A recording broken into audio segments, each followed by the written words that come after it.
जय हिंद दोस्तों, आप सभी का स्वागत है आपके अपने YouTube चैनल दबंग क्लासेस पर। तो दोस्तों, आज हम पढ़ने वाले हैं एमपीजी के स्पेशल क्लासेस में एमपीजी के टॉप 30 क्वेश्चन, जिसमें आज हम टेस्ट नंबर 23 पढ़ने वाले हैं। तो इससे पहले कि जो 22 टेस्ट हैं वो आप लोगों को चैनल की प्लेलिस्ट में देखने को मिल जाएंगे, जिसमें सारे आईएमपी क्वेश्चन मिलेंगे जो कि आप लोगों के एमपी जीके जो ऑलरेडी किसी न किसी एग्जाम में उनपी गवर्नमेंट में पूछे जा चुके हैं। तो चलिए आज की क्लास शुरू करते हैं। आज की क्लास को शुरू करने से पहले कुछ लाइनें मैं आप लोगों के लिए लेकर आया हूं। जीवन में मौके तो सभी को मिलते हैं, जीवन में मौके तो सभी को मिलते हैं, लेकिन सफलता केवल कड़ी मेहनत करने वाले को मिलती है। तो आप भी कड़ी मेहनत के लिए हमारे साथ जुड़ जाइए और एमपी गवर्नमेंट की आने वाली किसी भी वैकेंसी में सिलेक्शन लीजिए। तो चलिए शुरू करते हैं, देखते हैं आज का फर्स्ट क्वेश्चन। फर्स्ट क्वेश्चन दोस्तों आप लोगों की स्क्रीन पर है। क्वेश्चन में आप लोगों से क्या पूछा गया ये आपको देखना है। तो क्वेश्चन में आपसे पूछा जा रहा है, मध्य प्रदेश में कितने कृषि जलवायु क्षेत्र हैं? क्या पूछा गया दोस्तों? मध्य प्रदेश में कितने कृषि जलवायु क्षेत्र है, ये पूछा जा रहा है आपसे। तो इसका जो राइट आंसर है ना वो क्या होगा? तो इसका करेक्ट आंसर होगा ऑप्शन नंबर सेकंड 11। और ये जो क्वेश्चन है ना दोस्तों, ये क्वेश्चन आपका एमपी पुलिस कांस्टेबल एग्जाम 2022 में जो अभी एग्जाम कराई गई थी, कांस्टेबल एग्जाम 2020 के एग्जाम जो 22 में कंडक्ट हुए, उसमें यह क्वेश्चन पूछा गया। मध्य प्रदेश में कितने कृषि जलवायु क्षेत्र है, तब आपका आंसर क्या होगा? ऑप्शन नंबर सेकंड 11 कृषि जलवायु क्षेत्र है मध्य प्रदेश में। नेक्स्ट क्वेश्चन देखिए, ये रहा आप लोगों की स्क्रीन पर। नेक्स्ट क्वेश्चन में क्या पूछा है तो आप देखेंगे, क्वेश्चन में आप लोगों से पूछा जा रहा है, बुरहानपुर जिला किस साल स्थापित किया गया? क्या बोला गया दोस्तों? बुरहानपुर जो जिला है ना, इसका गठन कब किया गया, कब इसे स्थापित किया गया, यह आप लोगों से पूछा जा रहा है। 2006, 2003, 5 या फिर आप लोगों का 4। तो इसका जो राइट आंसर वो है ऑप्शन नंबर 4, वर्ष 2003 में बुरहानपुर जिले की जो स्थापना है ना, वह 15 अगस्त 2003 को की गई थी। कब की गई थी? 15 अगस्त 2003 को बुरहानपुर जिले की स्थापना की गई। बुरहानपुर जिले की अगर बात कर ली जाए ना दोस्तों, तो बुरहानपुर जिला ताप्ती नदी के किनारे, ताप्ती नदी के किनारे स्थित है। किस नदी के किनारे स्थित है? ताप्ती नदी के किनारे स्थित है। इसकी सीमा किस राज्य से लगती है? तो महाराष्ट्र राज्य से लगती है। किस राज्य से लगती है? महाराष्ट्र राज्य से लगती है। इसे दक्षिण का प्रवेश द्वार भी कहा जाता है। इसे दक्षिण का प्रवेश द्वार भी कहा जाता है, यह भी आप लोगों को याद रखना है। चौथा क्वेश्चन इससे पूछा जाता है कि बुरहानपुर को प्राचीन समय में किस नाम से जाना जाता था? तो आपका आंसर होगा खान देश के नाम से। किस नाम से जाना जाता था दोस्तों? खान देश के नाम से जाना जाता था। अब बुरहानपुर की बात की गई है, तो बुरहानपुर से आप लोगों को 2 क्वेश्चन और याद रखना है। देखिए, बुरहानपुर में जो देखने लायक स्थल है, दर्शनीय स्थल है, वो कौन कौन से? तब आपका आंसर क्या होगा? बुरहानपुर में असीरगढ़ किला स्थित है दोस्तों। क्या स्थित है? असीरगढ़ किला स्थित है बुरहानपुर में। और इस असीरगढ़ किले को क्या कहा जाता है? दक्षिण की कुंजी या दक्षिण के प्रवेश द्वार के नाम से भी कहा जाता है। दक्षिण की कुंजी, दक्षिण का प्रवेश द्वार या दक्षिण का जो रक्षक है वो किसे कहा जाता है? तो बुरहानपुर के असीरगढ़ किले को कहा जाता है। बुरहानपुर में ही है ना मुमताज महल की कब्र स्थित है। मुमताज महल का नाम तो सुना ही होगा। मुमताज की कब्र स्थित है बुरहानपुर में। जब मुमताज का निधन हुआ ना, तो इसे पहले बुरहानपुर में दफनाया गया, बाद में इसकी अस्थियों को आगरा ले जाकर ताजमहल में दफनाया गया। तो पहले कहां दफनाया गया मुमताज को? तो बुरहानपुर में। इसकी कब्र कहां है? बुरहानपुर में है। उसके बाद यहां से पूछे जाने वाला क्वेश्चन जो है ना, इसका प्राचीन नाम खानदेश। तो यह आप लोगों को याद होना चाहिए। तो देखिए, बुरहानपुर से हमें क्या क्या याद रखना है? बुरहानपुर की स्थापना या एस्टेब्लिश, ये जो गठन है इसका कब हुआ इस जिले का? तो 15 अगस्त 2003 को। कब हुआ? 2003 को इसका गठन हुआ था दोस्तों। 15 अगस्त 2003 को बुरहानपुर जिले का गठन हुआ। यह ताप्ती नदी के किनारे स्थित है और यह महाराष्ट्र राज्य से लगता है। मध्य प्रदेश का सबसे दक्षिणतम राज्य है। मध्य प्रदेश का सबसे दक्षिणतम राज्य है बुरहानपुर। और यह जो जिला है ना, बुरहानपुर जिला, इसे दक्षिण का प्रवेश द्वार भी कहा जाता है। प्राचीन समय में इसे खानदेश के नाम से जाना जाता था। और यहां पर असीरगढ़ किला स्थित है, जिसे दक्षिण की कुंजी, दक्षिण का प्रवेश द्वार या दक्षिण के रक्षक के नाम से भी जाना जाता है। दक्कन का प्रवेश द्वार के नाम से भी किसे जाना जाता है? तो असीरगढ़ किले को नाम जाना जाता है। यहां पर मुमताज महल की कब्र स्थित है। और इसके बाद एक क्वेश्चन और याद रखना है, यहां पर खूनी भंडारा भी स्थित है। यह क्वेश्चन भी पूछा जाता है कि खूनी भंडारा कहां स्थित है, तब आपका आंसर क्या होगा? खूनी भंडारा कहां स्थित है, तब आपका आंसर होगा बुरहानपुर में स्थित है। तो ये सारे फैक्ट आप लोगों को बुरहानपुर से रिलेटेड याद रखना है। आप लोगों के एग्जाम में ये सभी पूछे जाते हैं। तो देखिए कितने क्वेश्चन यहाँ से हमारे तैयार होते हैं एक्स्ट्रा, जो आप लोगों के 1 2 3 4 5 और ये 6 और ये 7, टोटल 7 क्वेश्चन, और इधर पीछे के भी अलग। ठीक है, तो ये सारे क्वेश्चन एक क्वेश्चन में मैंने आपको बता दिए। नेक्स्ट क्वेश्चन देखिए, नेक्स्ट क्वेश्चन में क्या पूछा गया दोस्तों आप लोगों से, तो यहां पर पूछा जा रहा है निम्नलिखित जिलों में अधिकतम मेले कहां आयोजित किए जाते हैं। और ये जो क्वेश्चन है ना दोस्तों, ये तो काफी इंपॉर्टेंट है। ये जो क्वेश्चन है ना, अधिकतम मेले कहां आयोजित किए जाते हैं, ये क्वेश्चन जो है ना एमपी पुलिस कांस्टेबल एग्जाम 2022 में पूछा गया। एमपी पुलिस कांस्टेबल एग्जाम जो 2022 अभी कंडक्ट कराया गया ना, उसमें ये क्वेश्चन पूछा गया। साथ ही साथ ये क्वेश्चन एमपी एसआई एग्जाम 2017 में भी पूछा गया था। तो ये क्वेश्चन काफी इंपॉर्टेंट साबित होता है, याद रखना है आपको। मध्य प्रदेश में अधिकतम मेले जो है वो किस जिले में आयोजित किए जाते हैं, तब आपका आंसर क्या होगा, राइट आंसर होगा ऑप्शन नंबर 3, उज्जैन में। उज्जैन जिले में मध्य प्रदेश में सर्वाधिक मेले आयोजित किए जाते हैं। उज्जैन को मध्य प्रदेश की धार्मिक राजधानी, उज्जैन को मध्य प्रदेश की धार्मिक राजधानी, या तो हम कह सकते हैं कि संस्कृति राजधानी के रूप में भी जाना जाता है। किस रूप में जाना जाता है, संस्कृति राजधानी के रूप में भी जाना जाता है। यह भी आप लोगों को याद रखना है। तो ये उज्जैन के उपनाम जो कि आप लोगों से एग्जाम में पूछे जाते हैं। उज्जैन जिला जो है ना दोस्तों, ये कहां स्थित है, तो उज्जैन जिला क्षिप्रा नदी के तट पर स्थित है। क्षिप्रा नदी के तट पर स्थित है। और क्षिप्रा नदी के तट पर प्रत्येक 12 वर्षों में किस मेले का आयोजन किया जाता है, कुंभ मेले का आयोजन किया जाता है। और कुंभ मेला मध्य प्रदेश का सबसे बड़ा मेला है। यह क्वेश्चन भी कांस्टेबल एग्जाम 2022 में पूछा गया कि मध्य प्रदेश का सबसे बड़ा मेला कौन सा है, तब आपका आंसर क्या होगा, कुंभ मेला मध्य प्रदेश का सबसे बड़ा मेला है। प्रत्येक 12 वर्ष में क्षिप्रा नदी के तट पर उज्जैन जिले में आयोजित किया जाता है। और देखिए उज्जैन से और क्वेश्चन बनते हैं कि यहां पर महाकालेश्वर मंदिर स्थित है। क्या स्थित है, महाकालेश्वर मंदिर स्थित है। प्राचीन समय में उज्जैन जो है ना, यह अवंती महाजनपद की राजधानी थी। किसकी राजधानी थी, अवंती महाजनपद की राजधानी हुआ करती थी उज्जैन। तो ये भी आप लोगों को याद रखना है उज्जैन के बारे में। तो उज्जैन से रिलेटेड एक्स्ट्रा फैक्ट आपको ये याद रखना है, उज्जैन में ही सांदीपनि आश्रम स्थित है। क्या स्थित है दोस्तों, सांदीपनि आश्रम, जहां पर भगवान श्री कृष्ण ने अपनी शिक्षा प्राप्त की थी। तो यह क्वेश्चन भी पूछा जाता है कि सांदीपनि आश्रम मध्य प्रदेश में कहां स्थित है, जहां पर भगवान श्री कृष्ण ने अपनी शिक्षा पूरी की थी। आंसर है सांदीपनि आश्रम में।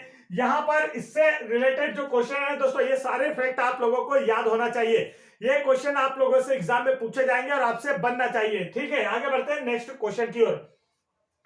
आगे बढ़ते हैं, तो यहां पर देखिए नेक्स्ट क्वेश्चन जो है ना हमारा, वो है मध्य प्रदेश की निम्न नदियों में से भारत की तीसरी सबसे लंबी नदी कौन सी है, जो पूरे देश के अंदर बहती है। क्या पूछा गया है दोस्तों, आपसे पूछा गया है मध्य प्रदेश की निम्न नदियों में से भारत की तीसरी सबसे लंबी नदी कौन सी है, जो पूरे देश के अंदर बहती है।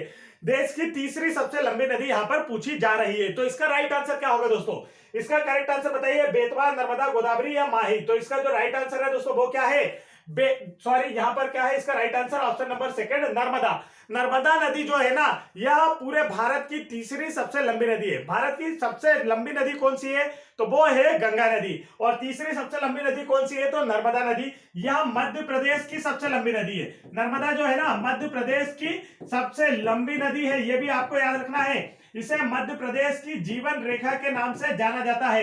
इसकी टोटल लंबाई की बात कर लेना, नर्मदा नदी की जो टोटल लंबाई है तो वो 1312 किलोमीटर है। और एमपी में इसकी जो लंबाई है ना दोस्तों, एमपी में अगर इसकी लंबाई पूछ ली जाए ना आप लोगों से, तो एमपी में या मध्य प्रदेश लिख देता हूं मैं यहां पर, मध्य प्रदेश में इसकी लंबाई जो है वो 1077 किलोमीटर है। यह भी आपको याद रखना है।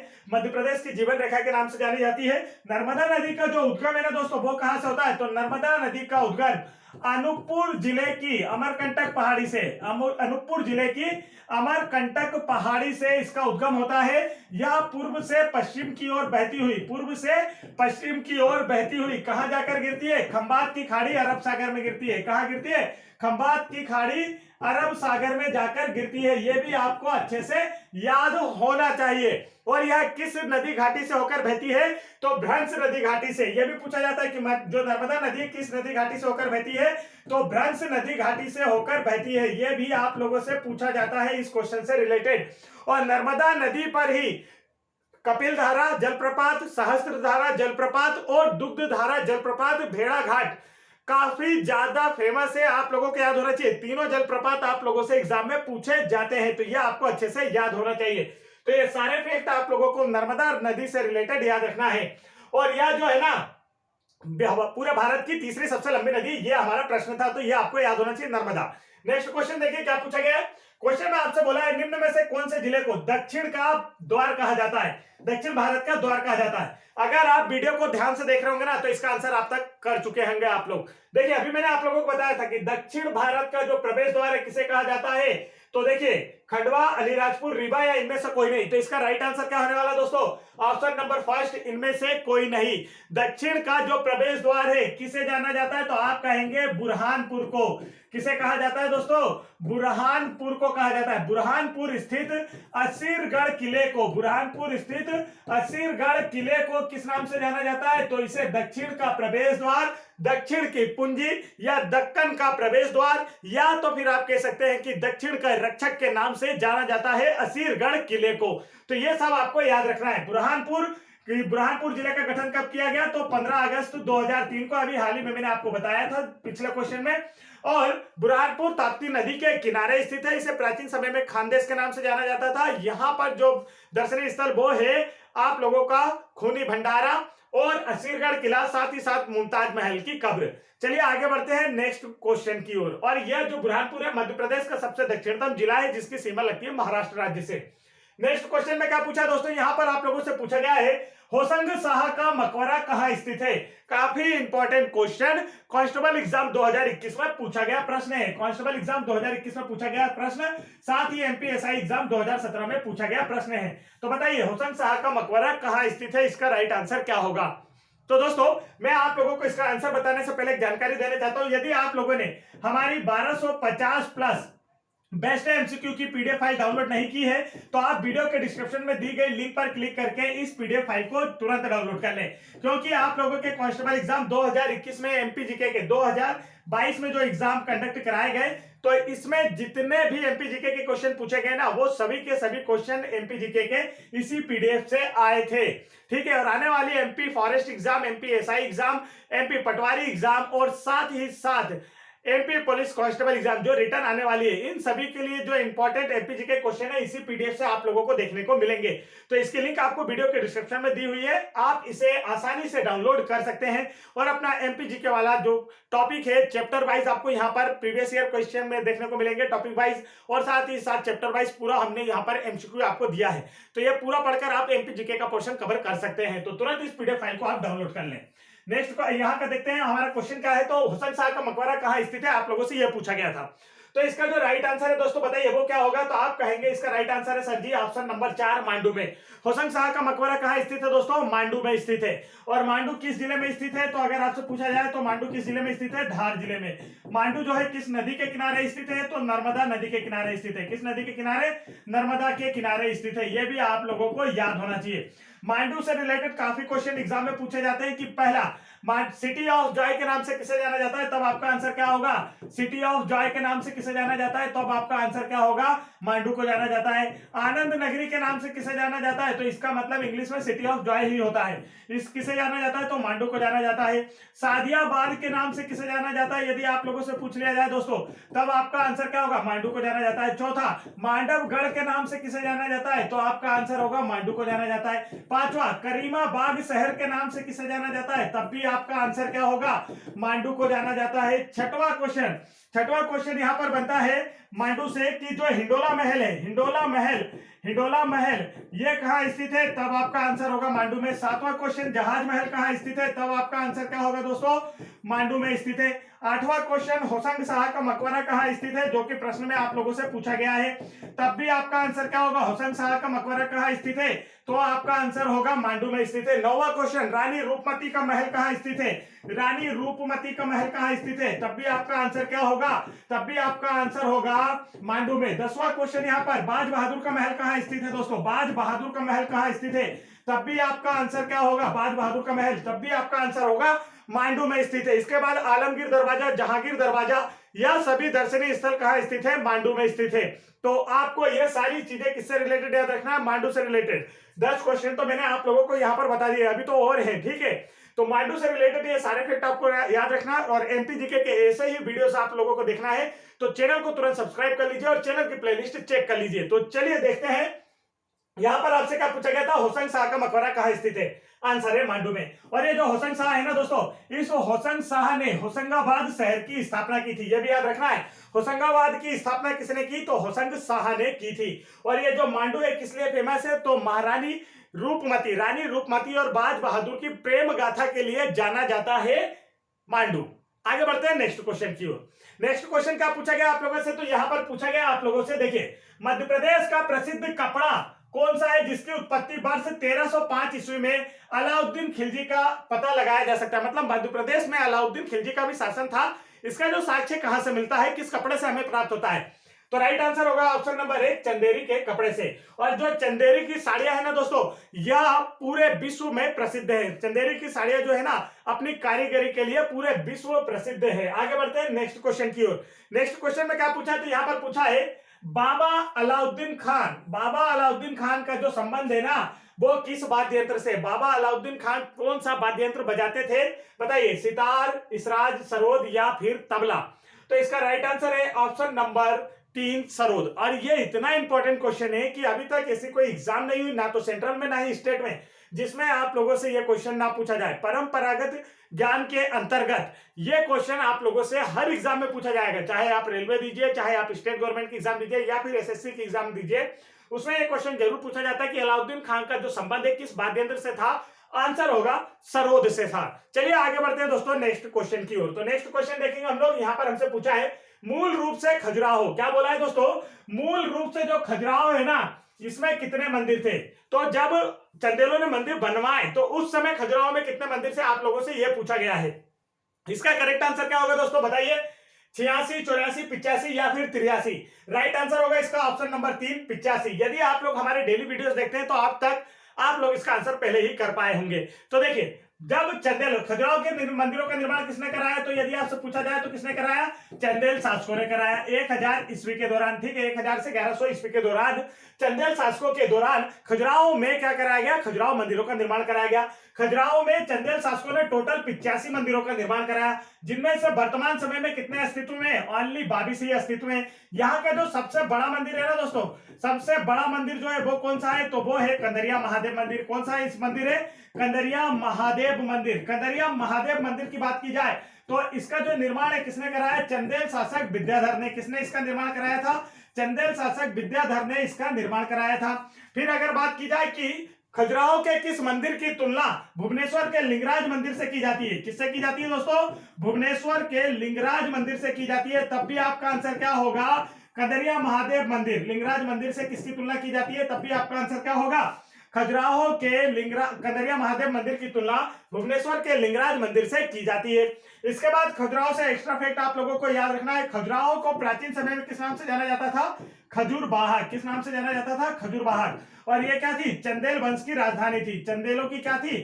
चंदेलों की राजधानी थी। ये भी आप लोगों को याद रखना है। और ये जो खजुराहो है ना दोस्तों, खजुराहो को प्राचीन समय में पत्थरों पर तराशी गई। खजुराहो को वर्तमान समय में भी या प्राचीन समय में भी क्या कहा जाता था?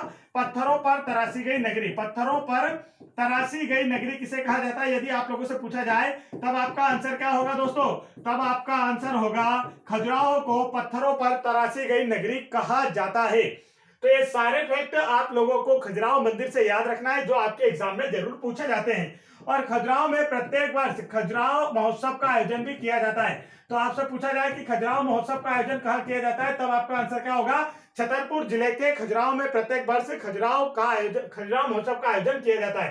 तो ये सारे फैक्ट आप लोगों को याद होना चाहिए। वर्तमान में कितने मंदिर अस्तित्व में, ये भी आप लोगों को याद होना चाहिए। 22 मंदिर अस्तित्व में, टोटल बनाए थे 85। नेक्स्ट क्वेश्चन देखिए आप लोगों की स्क्रीन पर है दोस्तों। तो वीडियो पसंद आ रहा हो तो वीडियो को लाइक कीजिएगा। चैनल पर पहली बार आए तो चैनल को जरूर सब्सक्राइब कर लीजिएगा और साथ ही साथ वीडियो को अपने दोस्तों में भी जरूर शेयर कीजिएगा। चैनल की प्लेलिस्ट आप चेक कर सकते हैं, जहां पर आप लोगों को MP GK chapter wise, topic wise और प्रीवियस ईयर क्वेश्चन सारे के सारे एमपीजीके के देखने को मिल जाएंगे, जिससे आपकी प्रिपरेशन बेहतर हो पाएगी। और MP police constable exam, MP forest, MP patwari, MP SI, इन सभी एग्जाम्स के भी प्रीवियस ईयर पेपर के फुल सॉल्यूशन देखना है ना, सभी सब्जेक्ट के, तब भी आप चैनल की प्लेलिस्ट चेक कर सकते हैं। नेक्स्ट क्वेश्चन में आपसे क्या पूछा है तो देखेंगे। 1857 ईस्वी के विद्रोह के दौरान स्वतंत्रता सेनानियों के कब्जे में धार का किला किस तारीख तक था? 1857 ईस्वी के विद्रोह के दौरान स्वतंत्रता सेनानियों के कब्जे में जो धार का किला है, कब तक था? राइट आंसर होगा 31 अक्टूबर 1857। 31 अक्टूबर 1857 तक 1857 के विद्रोह के दौरान स्वतंत्रता सेनानियों के अंडर में धार का किला था। चलिए आगे बढ़ते हैं नेक्स्ट क्वेश्चन की ओर। ये रहा दोस्तों नेक्स्ट क्वेश्चन आप लोगों की स्क्रीन पर। तो ये जो पिछला क्वेश्चन है ना, ये एमपीएसआई एग्जाम 2017 में पूछा गया है। नेक्स्ट क्वेश्चन यहां पर पूछा है, ब्रिक्स कन्वेंशन ऑफ टूरिज्म किस वर्ष खजुराहो में आयोजित किया गया था? ब्रिक्स कन्वेंशन ऑफ टूरिज्म किस वर्ष खजुराहो में आयोजित किया गया था? तो ये देखिए, यह क्वेश्चन हमारे लिए इतना इंपॉर्टेंट नहीं है, क्योंकि यह जो है ना दोस्तों 2017 में जब इसे एमपीएसआई एग्जाम में पूछा गया तो यह क्या था? तो यह था उस समय का करंट अफेयर, इसलिए आप लोगों को यह अच्छे से याद नहीं रखना। इसे आप भूल भी जाए तो कोई परेशानी नहीं है। तो देखिए इसका राइट आंसर है 2016 में, कोई काम का नहीं हमारा। ठीक, नेक्स्ट क्वेश्चन देखिए। हाँ, यहां पर ब्रिक्स है ना, तो चलिए कोई काम का नहीं, ये हमारे काम का नहीं। लेकिन अगर आप लोगों से यूनेस्को से पूछा जाए कि मध्य प्रदेश में कितने हेरिटेज साइट है जो कि यूनेस्को के द्वारा विश्व धरोहर सूची में शामिल की गई है, तब तीन आपको याद रखना है, खजुराहो, भीमबेटका और तीसरी कौन सी बताइए जल्दी से? तो वो है सांची का स्तूप। नेक्स्ट क्वेश्चन देखिए, रीवा पन्ना पठार को किस नाम से जाना जाता है? तब आपका आंसर होगा ऑप्शन नंबर 1, विंध्य पठार के नाम से जाना जाता है। रीवा पन्ना के पठार को विंध्य पठार के नाम से भी जाना जाता है। यह क्वेश्चन भी काफी इंपॉर्टेंट है। नेक्स्ट क्वेश्चन देखिए आप लोगों की स्क्रीन पर आ चुका है। क्वेश्चन में क्या पूछा है दोस्तों? यहां पर पूछा है, सूचना का अधिकार अधिनियम को कब अधिसूचित किया गया? सूचना का जो अधिकार अधिनियम है ये कब पारित किया गया? आप लोगों से पूछा गया है, तारीख के साथ आप लोगों को बताना है। तो देखिए आप लोगों की स्क्रीन पर है, ऑप्शन लगाना है आपको आंसर। तो राइट आंसर होगा दोस्तों इसका ऑप्शन नंबर 2005 में। ये तो आपको अच्छे से याद होना चाहिए, तारीख तो आपको ऑप्शन ने दे दी है। 15 जून 2005 को भारत में सूचना का अधिकार का अधिनियम लागू किया गया। यह अधिकार भारत के प्रत्येक नागरिक को यह अधिकार देता है कि वह यह जान सके कि सरकार किस तरह से कार्य करती है, उसका जो सरकारी काम होता है, उसका जो प्रोसेस होता है वो क्या होती है। तो इन सभी को किसके द्वारा जाना जा सकता है? सूचना का अधिकार अधिनियम, जिसे हम कहते हैं आरटीआई। क्या कहते हैं? Right to information. इस आरटीआई का जो फुल फॉर्म होता है वो भी आपको याद रखना है, ठीक है। हम किसी भी चीज के बारे में जानने के लिए क्या लगाते हैं दोस्तों? आरटीआई लगाते हैं। तो आरटीआई लगाने का जो अधिकार है ना, वो किस अधिनियम के तहत हमें दिया गया? तो सूचना अधिकार अधिनियम पर देखिए 2005 के द्वारा, मतलब सूचना का अधिकार अधिनियम कब लागू किया गया? तो 15 जून 2005 को सूचना का अधिकार अधिनियम लागू किया गया, जिसके अनुसार हम लोग सरकारी कार्य किस तरीके से होता है, उसमें क्या प्रोसेस होती है, इसे जान सकते हैं, जिसे हम लोग इंग्लिश में आरटीआई कहते हैं। आरटीआई का फुल फॉर्म जो होता है दोस्तों वो क्या होता है? Right to information. ये भी आपको याद होना चाहिए, आरटीआई का फुल फॉर्म अक्सर एग्जाम में पूछ लिया जाता है। नेक्स्ट क्वेश्चन देखिए आप लोगों की स्क्रीन पर आ चुका है। तो नेक्स्ट क्वेश्चन में आपसे क्या पूछा है? यहां पर पूछा है दोस्तों आप लोगों से, मध्य प्रदेश का विश्वामित्र पुरस्कार निम्नलिखित में से किस क्षेत्र में दिया जाता है? चार ऑप्शन आपको दिए गए और पूछा है विश्वामित्र पुरस्कार किस क्षेत्र में दिया जाता है। अब विश्वामित्र का नाम सुन के आपको क्या याद आता है? तो विश्वामित्र जो है दोस्तों वो क्या थे? गुरु थे। राम भगवान वाले रामायण में आपने देखा होगा, विश्वामित्र जो है वो क्या थे? एक गुरु थे, ठीक है। तो विश्वामित्र जो है ना वो क्या थे? गुरु थे। गुरु का मतलब क्या हो गया? वर्तमान समय की बात कर ली जाए तो कोच हो गया। खेल के संबंधित अगर एरिया की बात की जाए, पुरस्कार जो है खेल से संबंधित है, और खेल में गुरु जी को क्या कहा जाता है? कोच कहा जाता है। तो देखिए यहां पर ये जो विश्वामित्र पुरस्कार है किसे दिया जाएगा? कोचों को दिया जाता है। खेल खेलने के लिए कोचों को दिया जाता है, ठीक है। अपने खिलाड़ियों के द्वारा सर्वश्रेष्ठ प्रदर्शन जब किसी कोच के द्वारा करवाया जाता है तो उन्हें कौन सा अवार्ड दिया जाता है? विश्वामित्र पुरस्कार मध्य प्रदेश सरकार की ओर से दिया जाता है। विश्वामित्र पुरस्कार की जो पुरस्कार राशि है ना दोस्तों वो कितनी है? 1 लाख रुपए है। कितनी है? ये आपको अच्छे से याद रखना है, 1 लाख रुपए है। विश्वामित्र पुरस्कार की पुरस्कार राशि कितनी है? 1 लाख रुपए है। और ये किसे दिया जाता है? कोचों को दिया जाता है। नेक्स्ट क्वेश्चन देखिए आप लोगों की स्क्रीन पर। क्वेश्चन में क्या पूछा है? तो आप देखेंगे क्वेश्चन में पूछा है, मध्य प्रदेश देश में खालिस्तान का सबसे बड़ा उत्पादक है। तो राइट आंसर होगा बताइए, गन्ना, तिलहन या चावल का? तो इसका जो करेक्ट आंसर है ना वो है ऑप्शन नंबर 3, तिलहन का। मध्य प्रदेश जो है ना देश में तिलहन का सबसे बड़ा उत्पादक है। अब तिलहन की बात आई है तो तिलहन में दोस्तों आपका आता है सोयाबीन।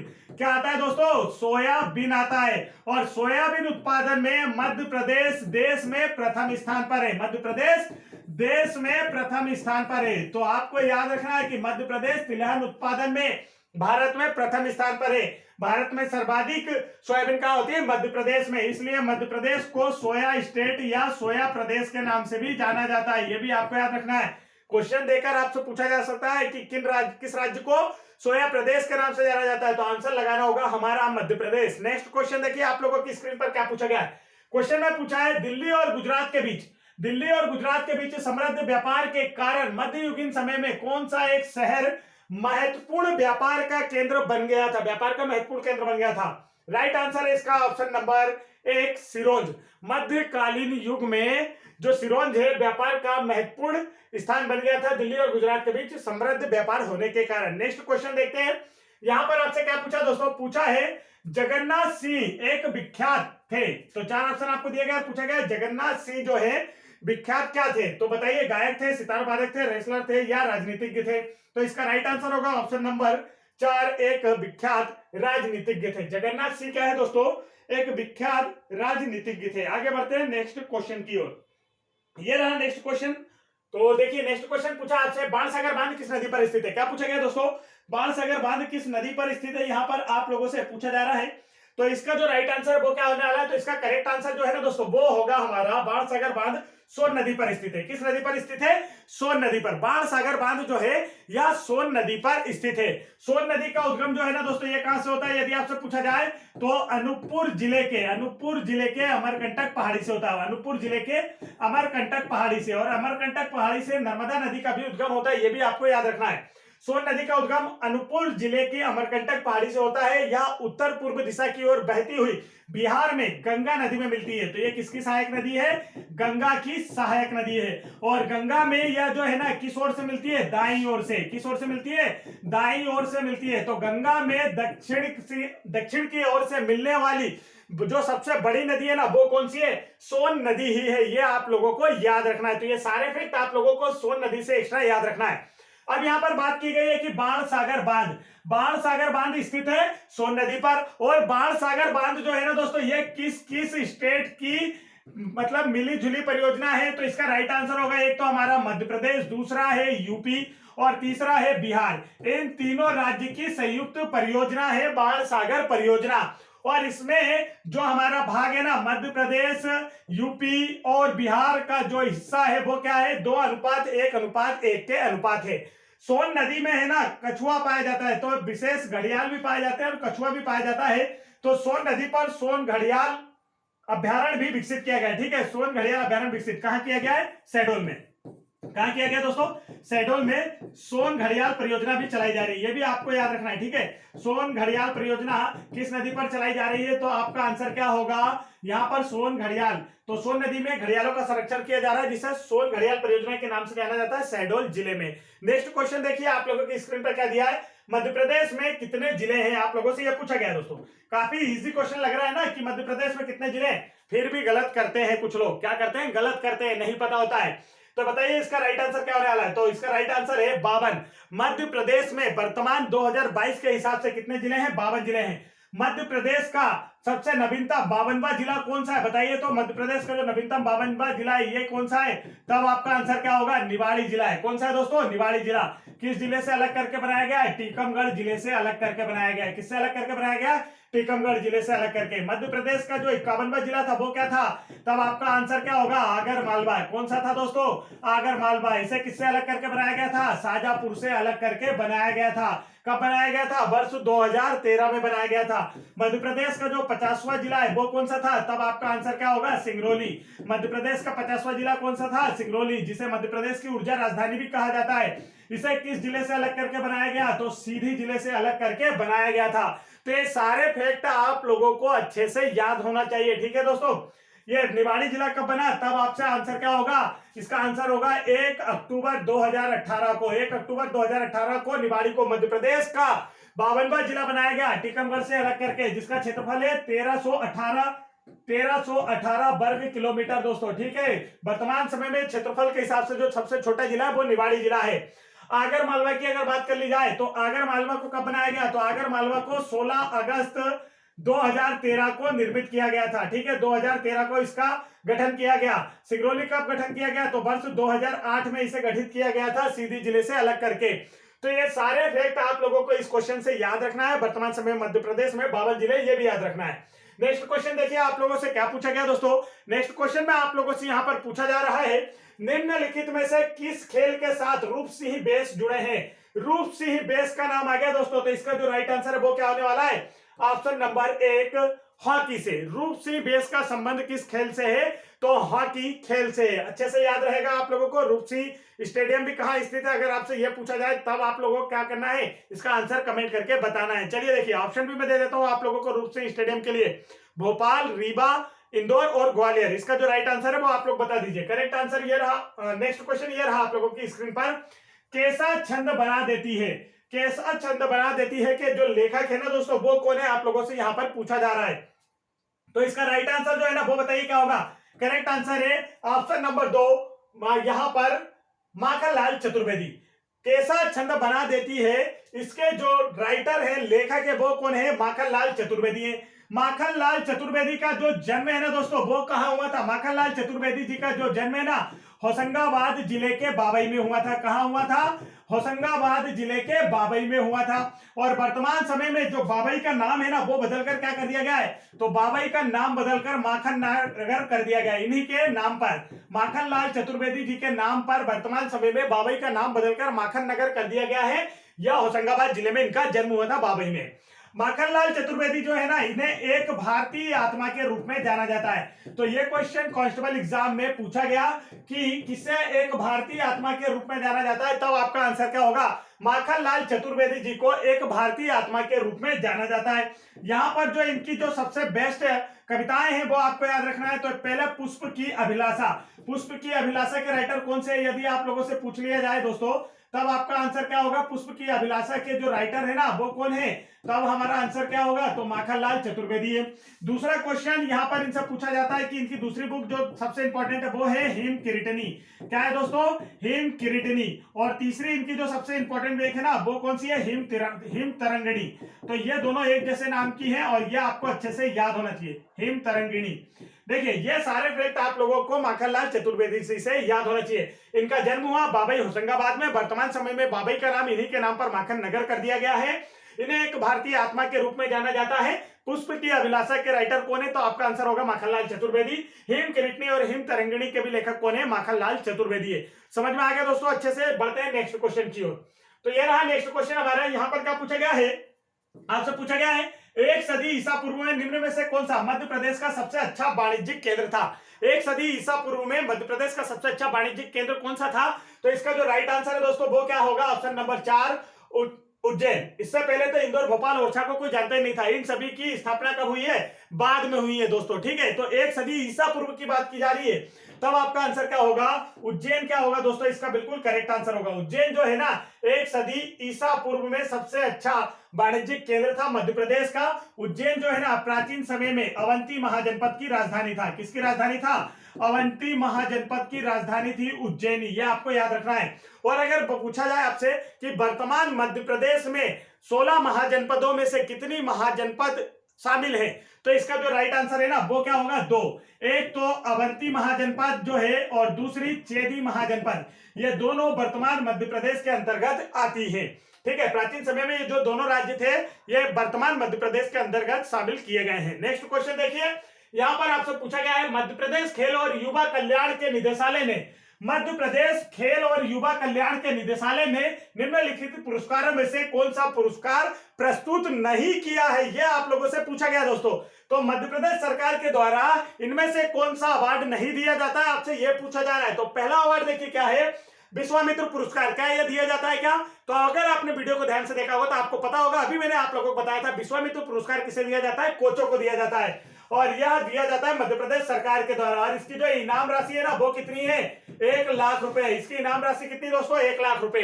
विक्रम पुरस्कार, तो विक्रम पुरस्कार भी क्या होता है, दिया जाता है कि हमारे राज्य सरकार के द्वारा, मध्य प्रदेश सरकार के द्वारा इसकी पुरस्कार राशि भी कितनी है, 1 लाख रुपए है। विक्रम पुरस्कार खिलाड़ियों को दिया जाता है, सीनियर खिलाड़ियों को। ठीक है, तो 2017 में जब कांस्टेबल एग्जाम हुआ तो उसमें पूछा गया कि विक्रम पुरस्कार किन्हें दिया जाता है। ऑप्शन में आपको सीनियर खिलाड़ी, जूनियर खिलाड़ी, कोच और एक ऑप्शन और दिया गया था। ठीक है, तो उसका आंसर क्या था, सीनियर खिलाड़ियों को दिया जाने वाला अवार्ड है विक्रम पुरस्कार मध्य प्रदेश सरकार के द्वारा, जिसमें पुरस्कार राशि 1 लाख रुपए। और एकलव्य पुरस्कार की बात की जाए तो इसमें पुरस्कार राशि जो है ना दोस्तों वो कितनी है, 50,000 रुपए।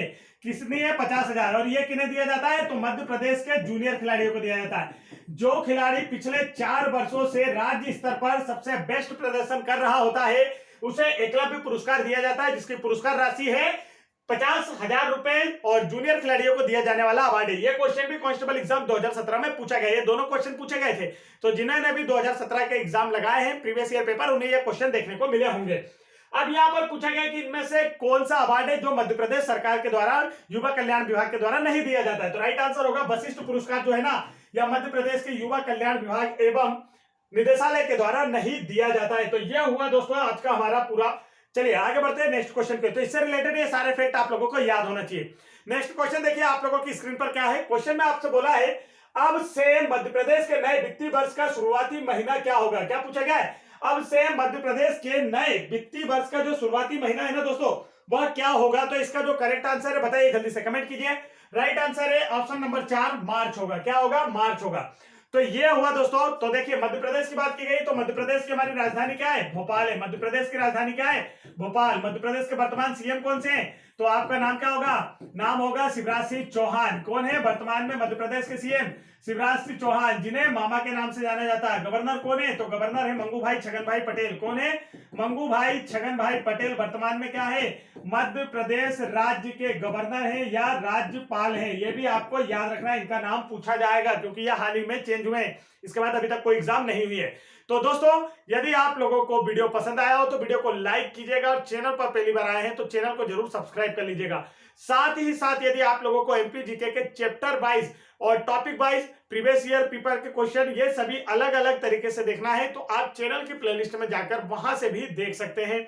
और एमपी गवर्नमेंट की किसी भी exam, MP SI exam, MP forest exam, MP patwari exam या फिर आप लोगों की एमपी पुलिस कांस्टेबल एग्जाम 2016, 2017, 2022 इन सभी के प्रीवियस ईयर पेपर के फुल सॉल्यूशन देखना है तो आप लोग चैनल की प्लेलिस्ट जरूर चेक कर लीजिए। साथ ही साथ इंडिया का जीके और एमपी का जीके सबसे बेस्ट तरीके से मैप के द्वारा पढ़ना है तो भी आप हमारे चैनल को सब्सक्राइब करके बेल आइकन के बटन जरूर दबा लीजिए ताकि आप लोगों के पास ऐसे इंपॉर्टेंट एजुकेशनल वीडियो के नोटिफिकेशन आसानी से पहुंचते रहे और वीडियो को अपने दोस्तों में जरूर शेयर करें। जय हिंद दोस्तों।